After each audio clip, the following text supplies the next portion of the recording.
T'es pogné au volant de ta voiture pendant 7 heures, tu repousses ton départ. Mais laissez l'heure, mets du gaz dans le char, pis du linge dans le sac. T'as besoin de renfort pour traverser le parc. Ça tombe assez bien, viens tu vas voir. C'est pas aussi loin que ce que les gens te laissent croire. La 117 c'est un pet, laisse tout accompagner pour t'aider à la traverser. C'est la mission qu'on s'est donnée. Un café, de l'asphalte, 2 cafés, des épinettes, 3 cafés, plein de lacs, cligne des yeux, après sac, ton maillot, un canot, canne à pêche, puis de pêche. Passe à l'appareil photo de coup, tu vois des orignaux.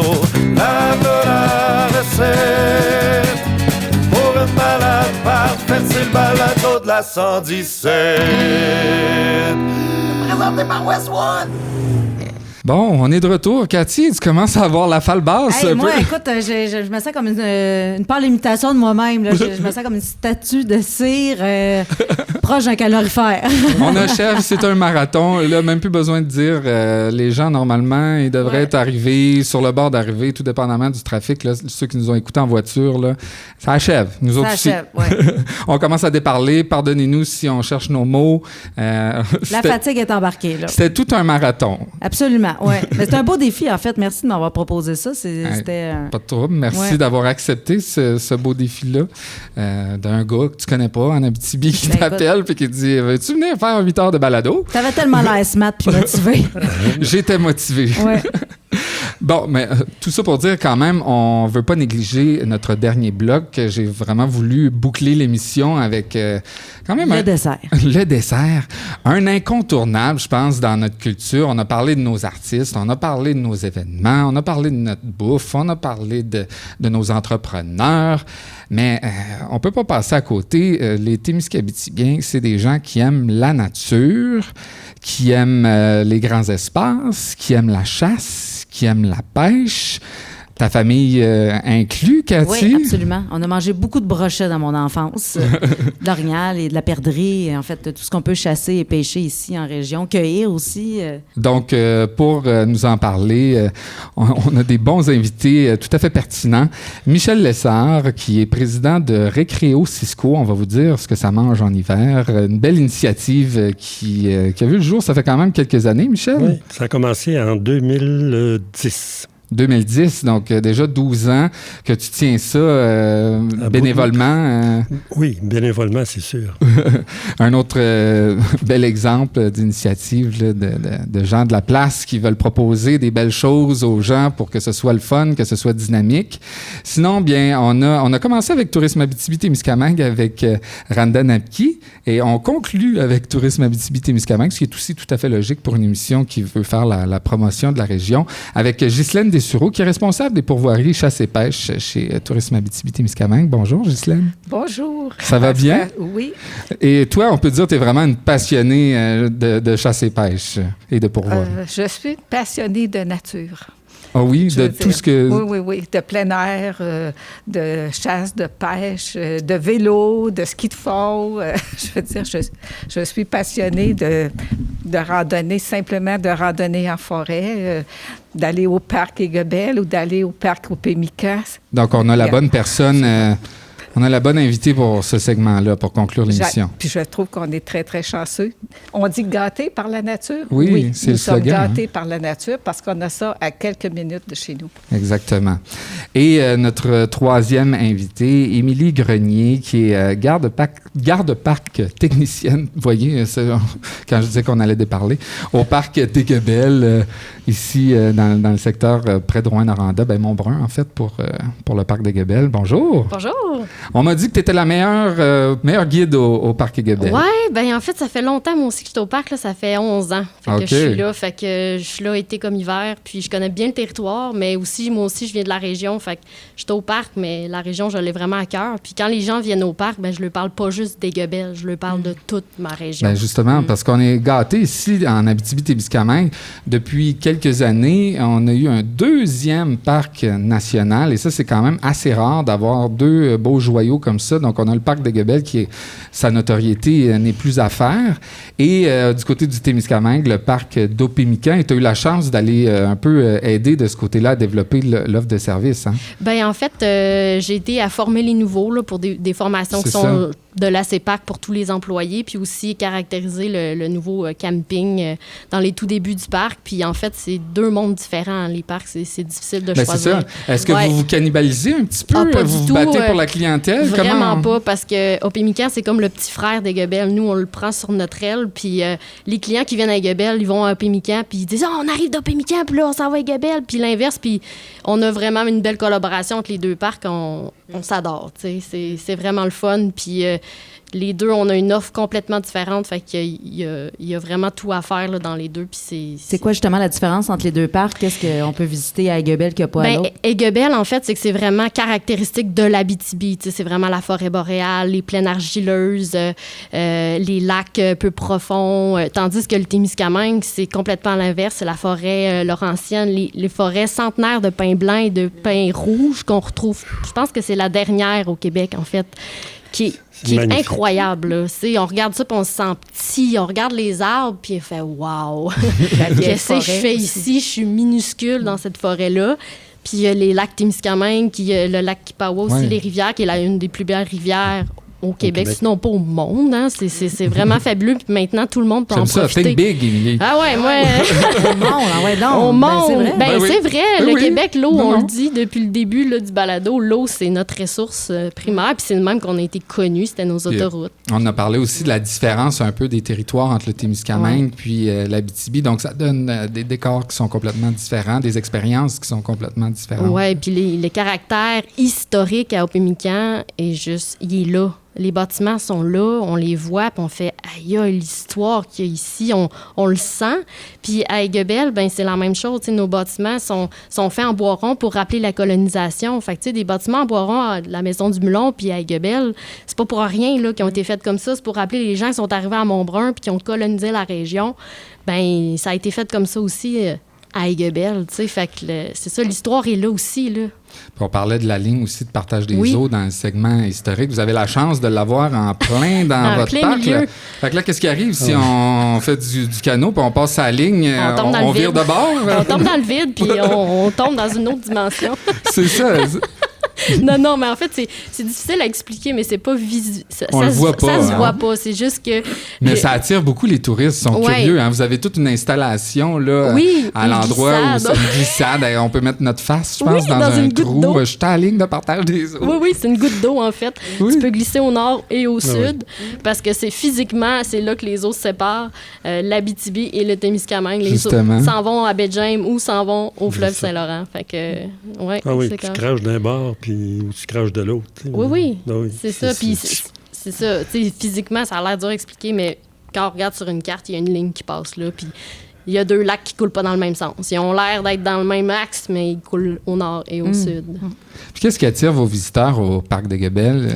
Qu'est-ce que les gens veulent voir le plus? Bien, c'est sûr, il y a la fameuse passerelle suspendue. On ne se le cachera pas. Pont, mais c'est que aussi, le fait que, même avec avec ce qui s'est passé dernièrement, il y a eu beaucoup de monde partout sur le territoire. Même dans les parcs, on l'a vu, mais on avait quand même l'intention d'être seul. Tu sais, les gens nous disaient, il y avait du monde, mais on finissait tout le temps par avoir un petit moment seul, sur le bord de l'eau.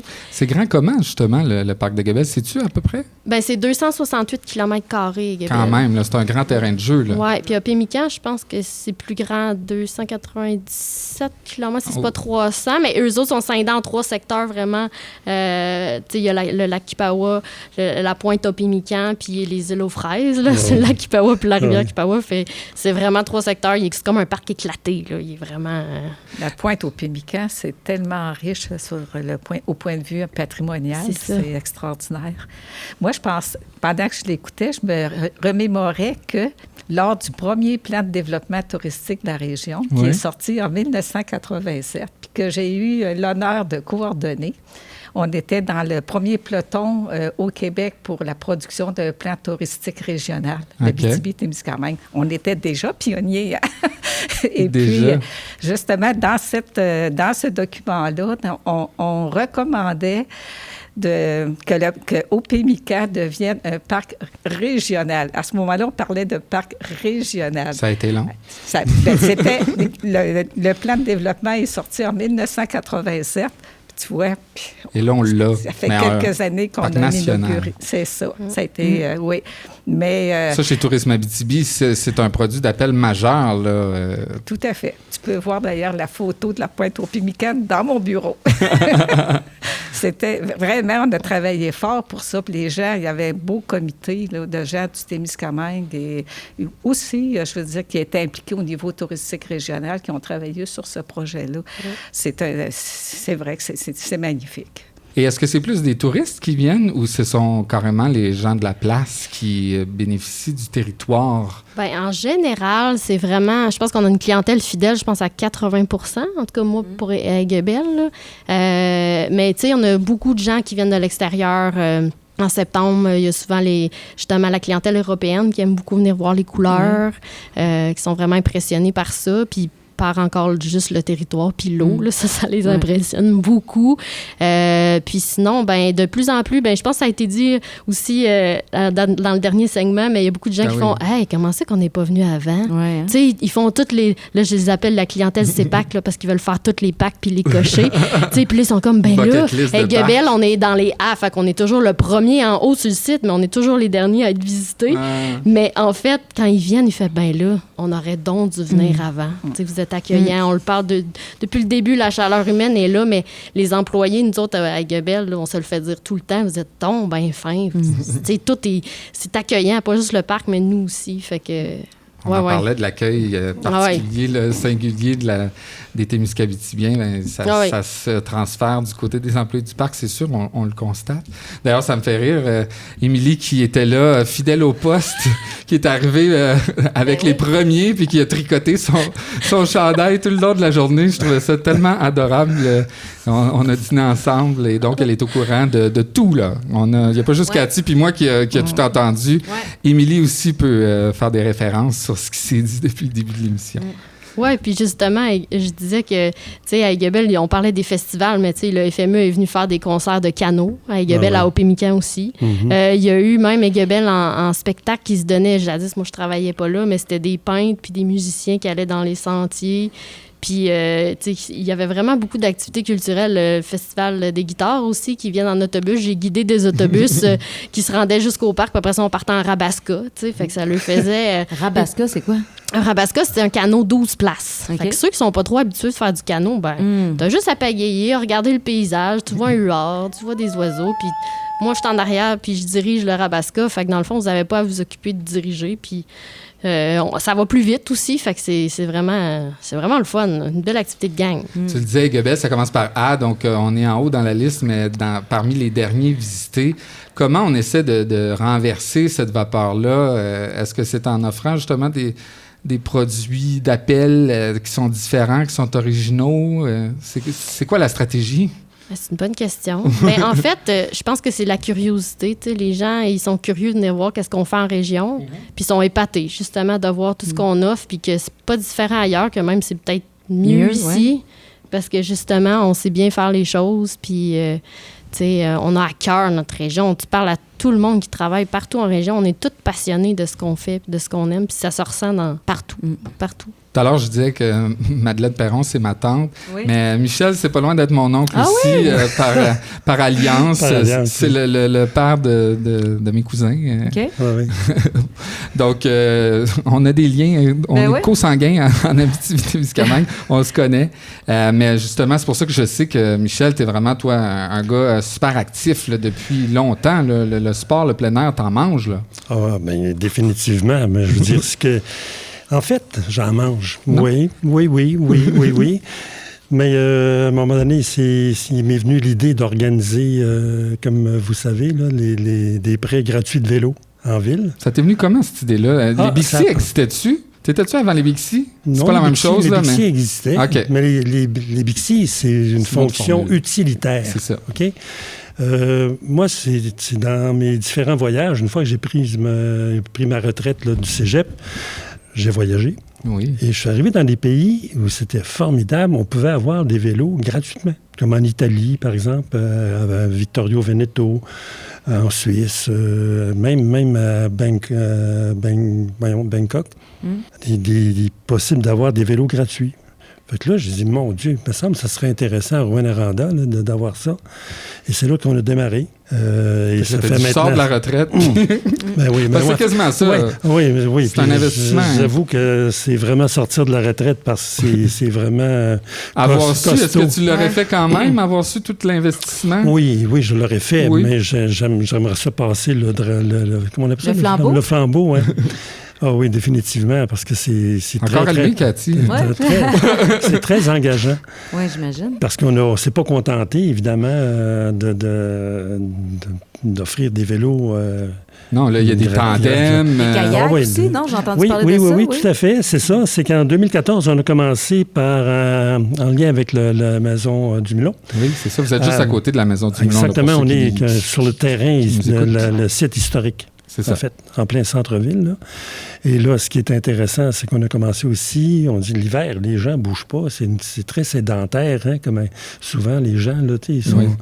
Fait qu'on a dit, on va faire des prêts gratuits de raquettes et de patins. Ensuite, c'était des luges, quand je dis des luges, là, des traîneaux, etc. Puis, probablement l'hiver prochain, en lien avec le collectif Territoire, on va probablement offrir gratuitement aussi des agrès de pêche sur le lac. Oui, eux autres, ils vont mettre des cabanes à pêche sur le lac, avec accès gratuit. Puis, ça leur prenait évidemment une sorte de permanence en termes pour offrir des agrès de pêche, donc des tarières, des brimbales, etc. On en parlait tout à l'heure de la qualité de l'eau du lac Otsiko. C'est toi qui m'as défait ce mythe-là. Exact. Je ne sais pas si c'est moi, mais... Oui, c'est toi qui me l'as défait, ce mythe-là. Il faut le défaire, ce mythe-là. L'eau du lac Otsiko, contrairement à ce que les gens pensent, puis les gens de Rouen, ils en ont peur, là, tu sais. C'est dans nos légendes urbaines, là. Les déversements de mines. De mines, et aussi, il y avait l'hôpital qui faisait des rejets, évidemment. Fait que... Mais non, tu me disais qu'il y a des gens qui la buvaient pendant des travaux. C'est-à-dire, ce qui est arrivé, c'est qu'effectivement, il y a 4 ans... Regarde la face à Émilie, là. Non, je vais vous en apprendre une bonne, là. C'est ça. C'est que lors des travaux en hiver, là, sur les conduites d'amener à partir du lac du Faux, c'est là qu'on puise l'eau, par exemple, d'aqueduc. Oui. OK? C'est qu'ils ont installé des énormes pompes sur la glace du lac Otsiko. Et c'était plus facile à traiter que celle du lac du Faux. Ça se comprend parce que plus une eau est sale, plus elle est facile à traiter. Ah oui? Plus une eau... Pas sale, l'eau. Non, mais je veux dire, plus elle contient de détritus ou de matière en suspension. De matière en suspension, merci. Plus elle est facile à traiter. Quand tu visites... j'ai visité, moi, avec un groupe d'élèves, à un moment donné, l'usine de filtration, et c'est ce qu'on nous expliquait. J'en revenais pas de voir comment est-ce qu'ils salissaient l'eau, ils faisaient de la boue avec, mais plus elle était boueuse, plus après ça, elle était facile à traiter. Bon. Bien, celle du lac du Faux, c'est très bizarre parce qu'elle est très claire. Oui. Elle est très claire. Faut qu'il la traite pareil. Faut qu'il la traite. Il la salisse pour la traiter. En fait, on a des experts de traitement des eaux aussi. Je ne savais point. Non, je ne suis pas experte, mais c'est ce que j'ai vu et entendu. Ce que je veux dire, une chose qui est certaine, c'est qu'ils ont commencé progressivement, donc après avoir fait les digues pour séparer, par exemple, les eaux de ruissellement à partir de la mine, etc., là, donc c'est des eaux très acides, est devenue, au contraire, une eau basique. Et même, à la limite, je dirais, c'est arrivé une année quasiment trop basique. Donc, alcaline, si vous voulez. Puis, là, le poisson, il vit parfaitement. Ben oui, Jean Royal nous contait qu'ils ont pêché un doré de 4 livres. Hein? Ben oui. Ah oui, tout à fait. Puis, je veux dire, même les biologistes, s'ils sont d'accord, c'est que ce poisson-là, il conseille, comme la plupart des lacs environnants ici, là, d'avoir une consommation réduite, c'est-à-dire pas en manger plus qu'une fois ou 2 semaines. Il y a le mercure et tout ça dans les poissons. On peut le consommer, il n'y a pas de danger. Donc, on va pouvoir pêcher éventuellement. Oui, l'hiver, oui. Puis, on n'a pas besoin d'avoir peur. Je veux qu'on arrête ce mythe-là que c'est pas de la belle eau, parce que vous prêtez même des paddleboards, je pense. C'est arrivé, oui, mais là, c'est les gens qui ont peur. Ils ont peur de tomber à l'eau. C'est ça. Donc, mais il faut dire aussi que tomber à l'eau dans ce lac-là, c'est pas très agréable. Ben, Ben, c'est qu'il y a Avec le comprends pas. myriophile à épis. ouais, la plante aquatique envahissante. C'est un des problèmes qu'on vit au-dessus de 220 lacs. D'ailleurs, une association qui est en train de se former, provinciale, des résidents, par exemple, et ceux qui habitent sur les pourtours des lacs, justement pour que le gouvernement intervienne, en tout cas qu'il fasse des recherches pour voir comment arrêter le développement des myriophiles à épis. Il y en a qui pensent que c'est avec des embarcations. Oui, c'est une des façons de transmettre une des causes, mais il ne faut pas oublier qu'il y a les oiseaux aquatiques aussi. Parce qu'il suffit d'un fragment. C'est ça. D'un fragment, mais ça, je veux dire, dans les plumes.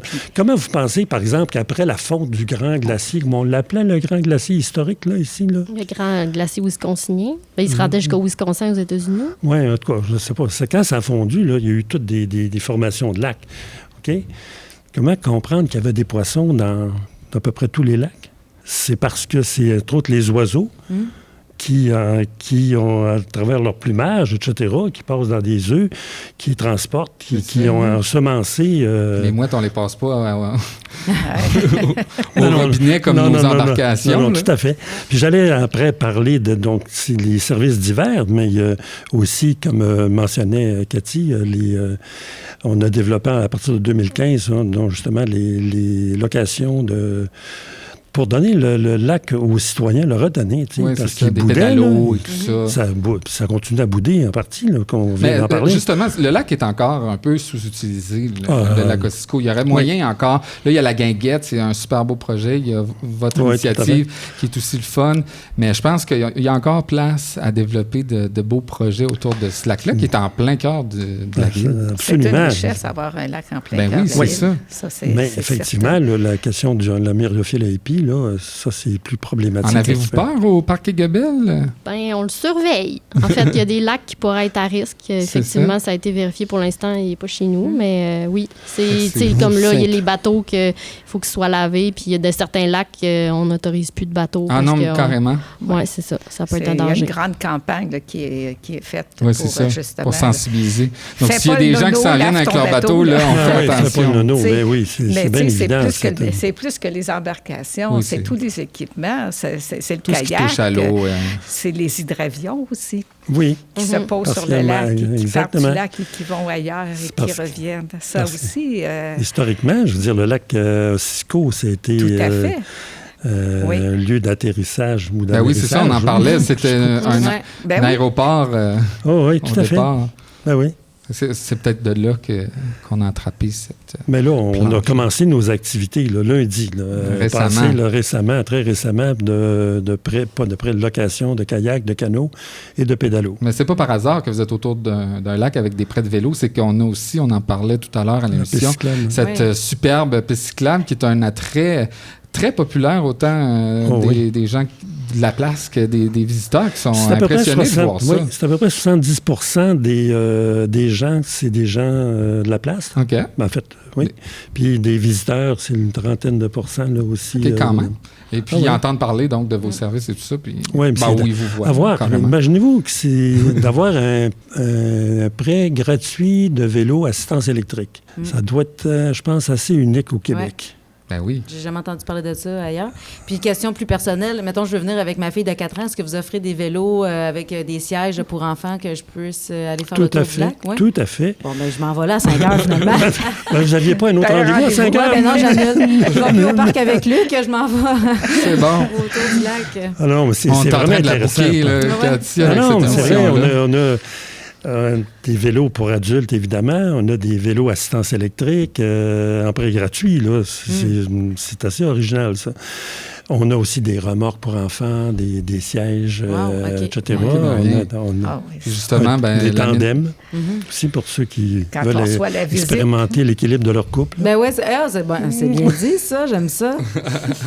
C'est pas évident. J'ai essayé le tandem de Récréo Cisco, là, puis quand tu es en arrière, on voit absolument rien. De la façon qu'on est placé, on a le dos de la personne, puis on fait confiance, puis c'est comme, c'est très insécurisant. En avant, c'est plus... Pour vrai? Ah oui, moi, je en arrière, de la façon que je le vois, c'est enfin, je peux m'asseoir Faire semblant de pédaler.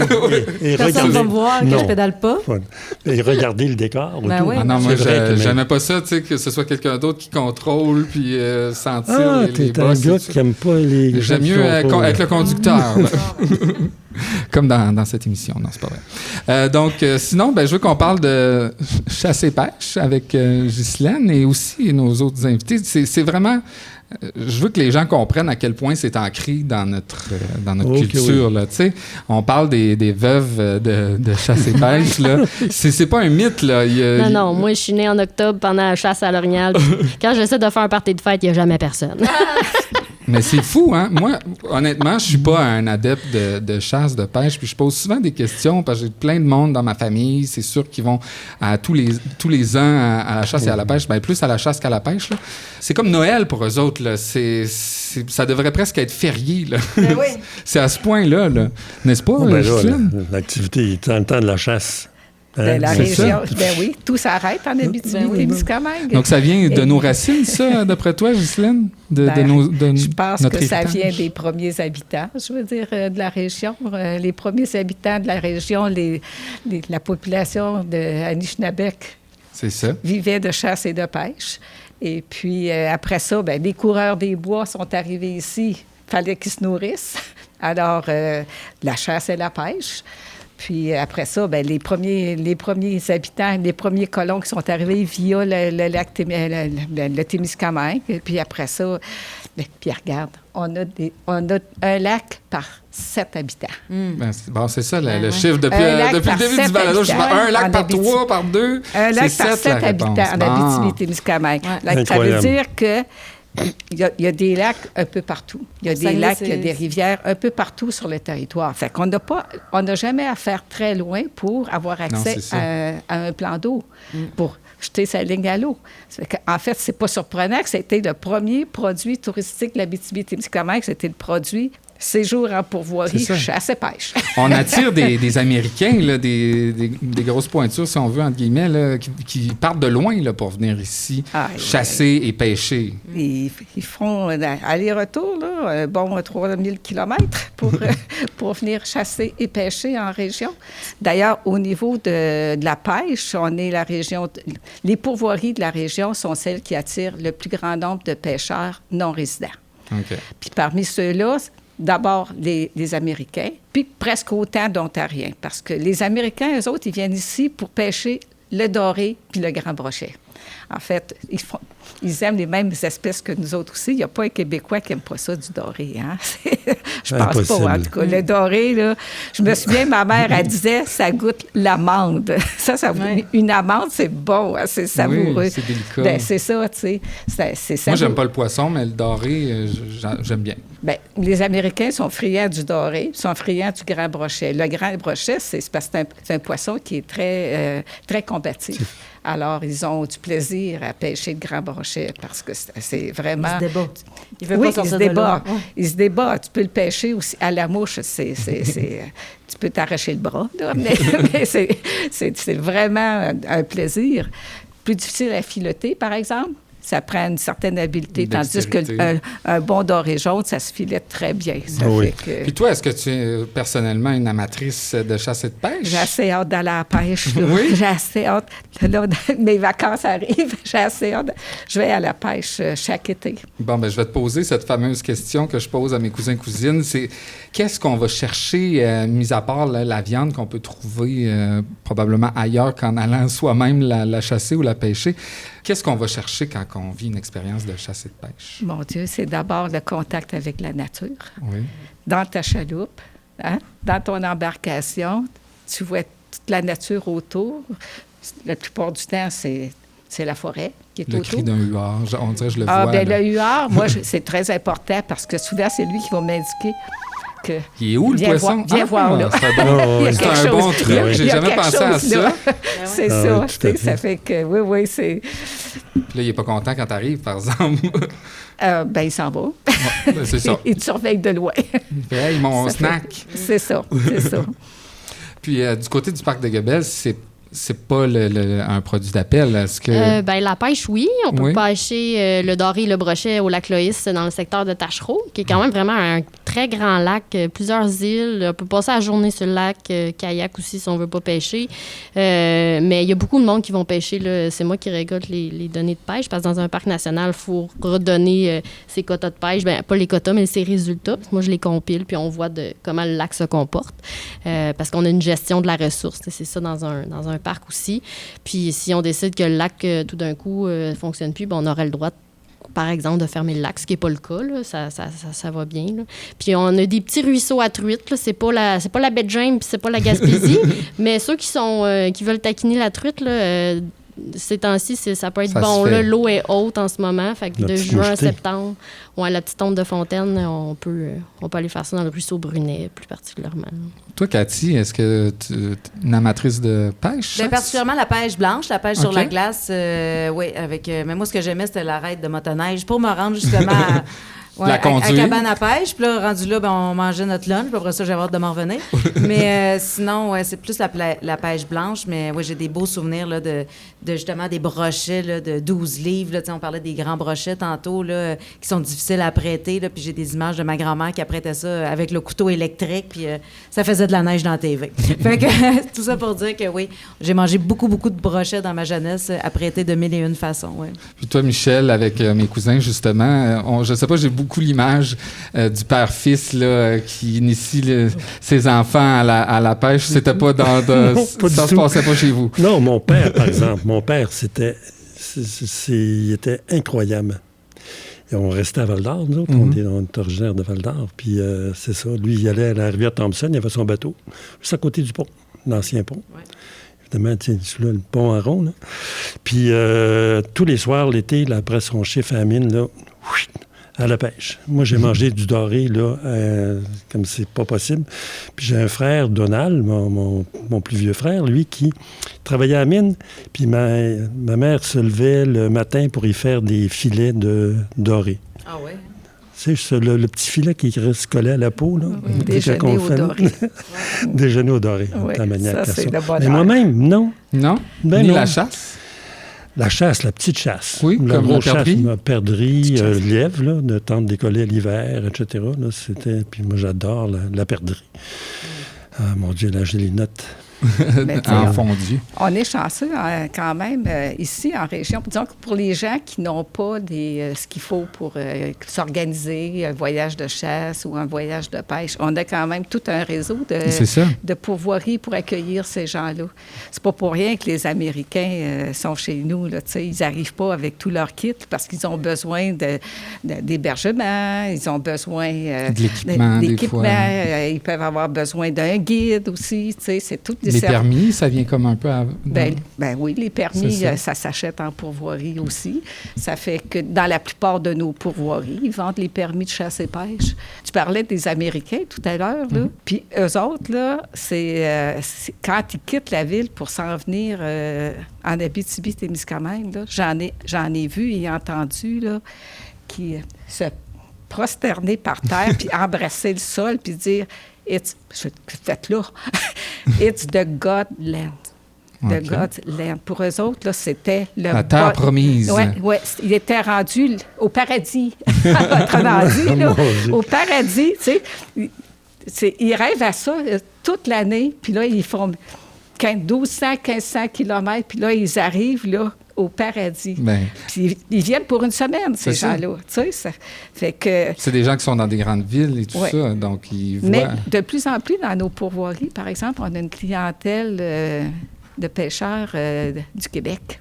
Oui, de aussi. Plus en plus. Puis on a des je pense que la pandémie va avoir développé cette clientèle-là chez nos pourvoyeurs. Nos pourvoyeurs investissaient beaucoup dans le marché américain, hors Québec, puis ontarien, parce que c'est de l'argent neuf aussi qui arrive en région. Et ces gens-là, ils viennent pour des séjours plus longs. Les Américains, c'est une semaine en général. Les Ontariens, c'est en 3 et 5 jours. Tu sais, ça fait qu'ils venaient quand même un petit peu plus longtemps. Puis on a les espèces qu'ils aiment aussi pêcher, tu sais. Fait comme les Ontariens aiment beaucoup pêcher le touladi qu'on trouve au Kippawa, parce que les eaux ça a besoin d'une eau profonde, limpide. Bon, ça fait que le touladi, Et on le retrouve là. Puis, fait, même s'ils pêchent aussi de doré là, au Kipawa, mais tu sais, ils trouvent là, comment je dirais, la faune halieutique qui aime pêcher. On est chanceux parce qu'on a plusieurs espèces. Puis on a une belle sportives. diversité aussi. Oui. On a de la chigan à petite bouche, on a le touladi. On a de la truite mouchetée, il n'y en a pas beaucoup, mais au Témiscamingue, parce que c'est différent. On parlait tout à l'heure de la différence. Entre les territoires. Ça se manifeste aussi au niveau des espèces aquatiques, ça, la différence, c'est. Alors que en Abitibi-Témiscamingue, tu trouves le doré, le grand brochet, c'est majoritaire. Tu arrives au Témiscamingue, tu as des salmonidés, ce que tu trouves moins. Il y en a un petit peu, mais Abitibi-Témiscamingue, mais beaucoup moins. Est-ce que tu parlais on parlait de la terre promise et tout ça, puis comment des fois, quand on a quelque chose devant nos yeux, on vient qu'on le voit plus. Est-ce qu'on le prend un peu pour acquis, ce beau territoire, ce beau terrain de jeu ici, les Témiscabitibiens, tu penses, ou on se rend compte de ce qu'on a? Je pose la question à tout le monde. Moi, je pense qu'on se rend compte de ce qu'on a pour y vivre, là, etc. Moi, ce que je trouve extraordinaire en Abitibi, là, c'est... En tout cas, c'est parce que je suis originaire d'ici, puis c'est comme un peu ma terre-mère à moi, là, ici, là. Puis ce qui est impressionnant, puis j'ai fait, comme je disais tantôt, plusieurs voyages, il y a bien des affaires qui sont absolument époustouflantes, tu sais, qui te frappent d'en face, tu vois les rocheuses. C'est ça. Mais ici, c'est pas ça. C'est les... comment je dirais ça, non? T'arrives, ça a de l'air, des épinettes, des trucs. Tu sais, comme on parle plus de l'Abitibi, des trucs comme ça. Puis là, t'arrives, tu rentres dans le bois, et là, à un moment donné, t'as une belle petite clairière, t'as une petite chute, etc., qui ça t'apparaît, là, merveilleux. Tu sais, je veux dire, c'est rien de flamboyant au premier regard. Très bucolique. Ouais. Mais c'est cette découverte de... Tu sais, je veux dire, tu dis, ah, ouais! Tu sais, t'arrives avec des choses qui sont absolument... Moi, je trouve des fois plus que charmante, là.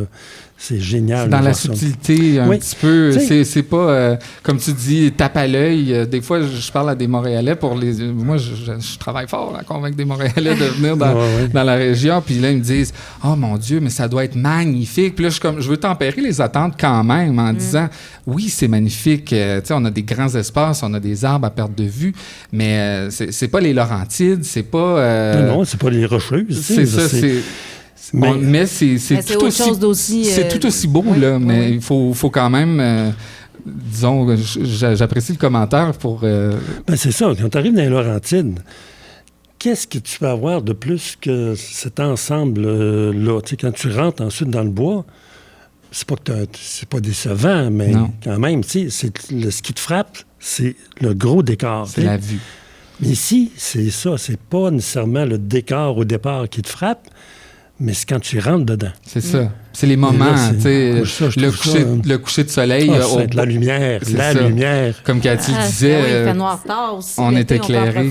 C'est ce que j'allais dire. Moi, la lumière en Abitibi, on s'en fait tellement parler. Là, les visiteurs, ils viennent au parc, puis ils font « Voyons donc, la lumière ici, qu'est-ce qui se passe? » Tu sais, à Montréal, ils ont des buildings tout le tour de la tête. Ils voient même plus l'horizon, ils voient même plus le soleil, ils voient plus la lune. On parle du jour, mais la nuit aussi. Le ciel est magnifique, là, à couper le souffle une fois que les maringouins sont couchés. Là. Ah ouais, moi, c'est mon... non, tu véhicules pas encore le mythe des maringouins. T'écouteras depuis le début, on travaille fort, mais il faut quand même dire qu'il y en a quelques-uns.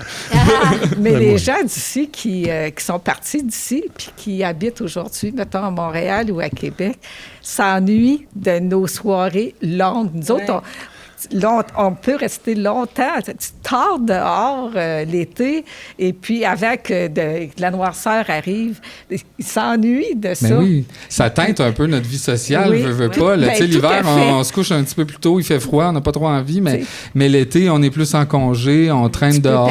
Tu peux pêcher jusqu'à 21h, 21h30 sans problème, quasiment 22h. Après ça, tu rentres, tu filettes ton poisson, puis tu le gardes pour déjeuner.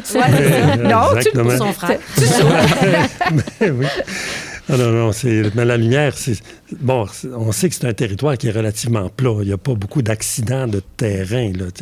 On a le Mont Chaudron, on a mais c'est cute, là. On a les monts Kayeko, mais des collines, tu sais. Oui, c'est ça. Des collines. Mais c'est ça. Puis là, tu as la lumière tout le temps.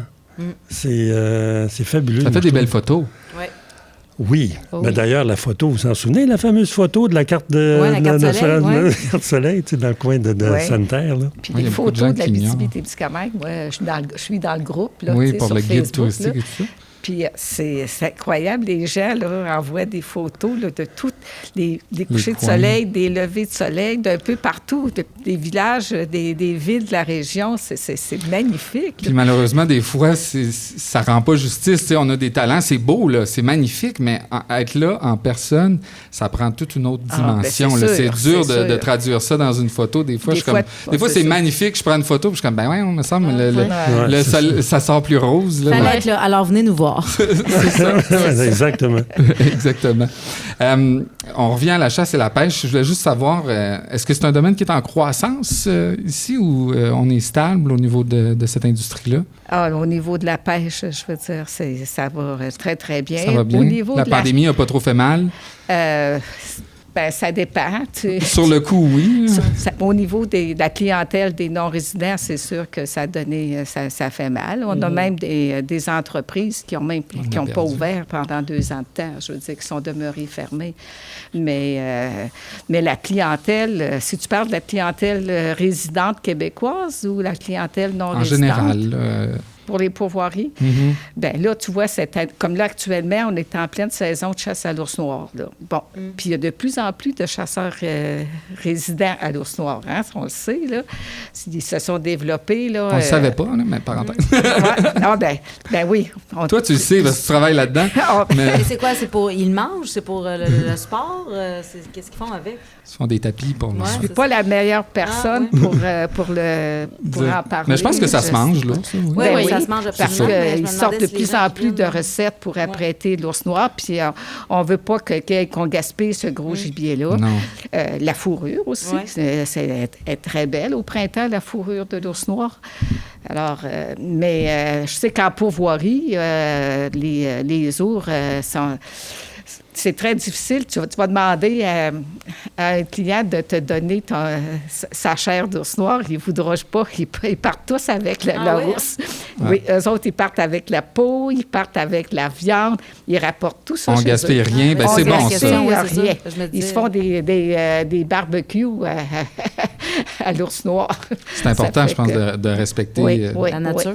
la nature, l'animal. Mais là, la chasse à l'ours noir, là, pour cette année, là, avec les contraintes à la frontière, parce que la clientèle non résidente en pourvoirie pour l'ours noir, je veux dire, ce sont surtout des Américains, un peu d'Européens de l'Est, mais avec les contraintes à la frontière. Puis c'est pas une population qui est aussi vaccinée qu'au Canada.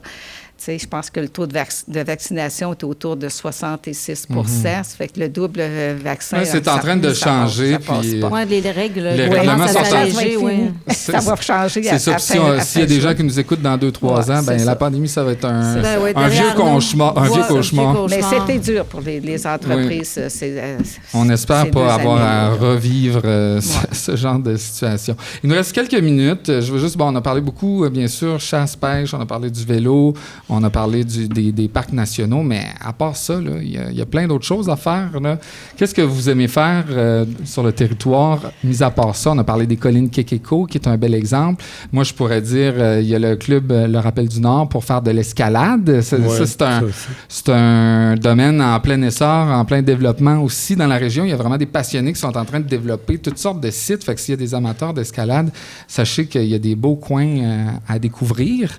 Puis, j'aimerais vous entendre là, sur d'autres... Mais moi, c'est le vélo au Témiscamingue. Oui? Bien, entre autres, l'ancien trajet, c'est la piste du Mocassin. Là, OK.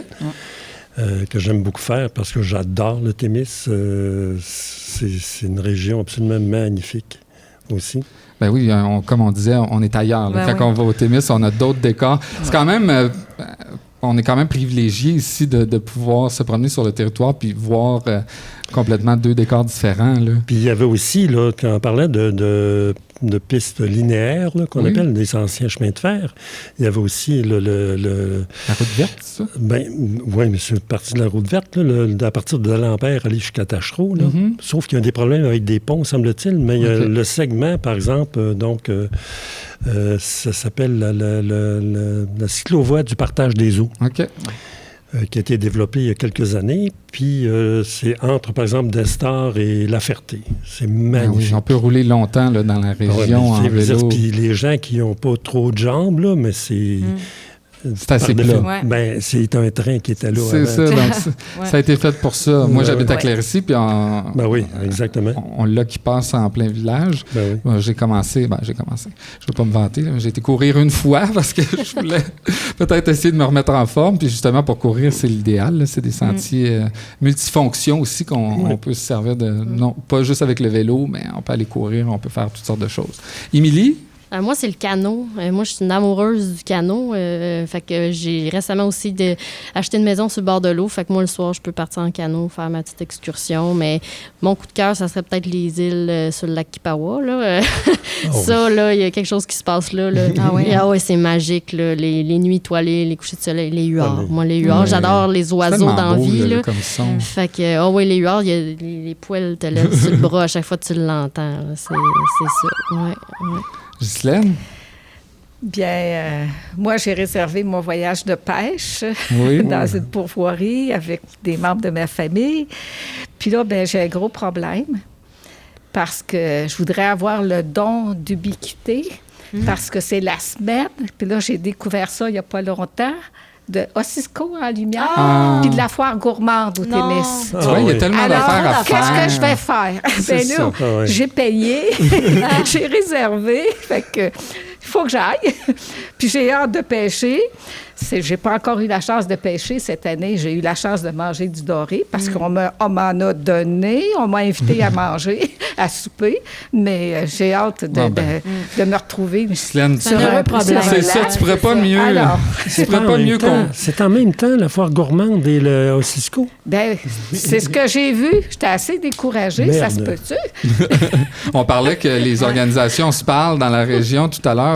Il y a eu un petit J'espère que je me trompe, mais d'après ce que j'ai vu, c'était en même temps. En tout cas. La foire gourmande un jour, puis le spectacle le soir. C'est parce que puis la pêche. Il y a une petite distance. On s'organise. Mais bon, tu m'ouvres une belle porte, Ghislaine, pour conclure cette émission-là. Donc, c'est de montrer qu'on ne manque pas d'activités à faire dans la région durant la période estivale particulièrement. On a ce problème-là. On manque de vacances. On manque de vacances. Ça, c'est vrai. On manque de temps pour tout voir, pour tout faire. J'espère qu'on a donné envie, en tout cas, à des gens de venir nous découvrir ou des gens qui sont en route. J'espère qu'on a donné des idées d'endroits où visiter. Je dirais aux gens, n'ayez pas peur de traverser la réserve faunique, la véranderie. C'est de toute beauté. Tu as des beaux plans d'eau de chaque côté. Tu as des haltes où est-ce que tu peux arrêter, te détendre, prendre un petit café, relaxer. Je veux dire... on n'est pas obligé de voir ça comme une épreuve là, de 7 heures. On peut le faire à notre rythme. Absolument. Puis arrêter, comme Frédéric disait, qui amène son hamac avec lui, puis il arrête de relaxer à certains endroits dans la réserve faunique. Donc, j'en profite pour remercier une dernière fois nos partenaires, le Noranda Hôtel et Spa, Air Canada. Merci à Westwood encore une fois. Merci à vous trois. Merci beaucoup, Cathy. Merci à toi de cette belle invitation. Félicitations d'avoir tenu le micro pendant 8 heures de temps. Je suis très impressionnée. Je m'en vais me coucher maintenant. Mais j'ai vraiment eu beaucoup de plaisir aujourd'hui. Puis aussi, je veux mentionner qu'on n'a pas pu, malheureusement, c'est sûr, là, parler de tout le monde. J'ai essayé là, de penser... T'as couvert pas mal, je te dirais. Là, j'ai été lâche. J'ai essayé de penser à tout le monde, mais c'est sûr qu'on en a manqué. Il y a des endroits qu'on n'a pas pu mentionner. C'est juste pour vous donner un aperçu. Vous voyez, 8 heures, c'est pas assez pour vous faire découvrir. On en fera un autre balado. C'est ça, on va faire... 16 heures. On fait des télétons, nous autres. La prochaine fois, ça pourrait être le balado de la 101. On peut faire ça. On a une idée qui a été lancée. Donc, merci beaucoup. Saison 1 du balado réussi, je pense. Je l'espère. Donc, merci tout le monde. Puis, bonne écoute. Merci à toi, Pascal. Merci.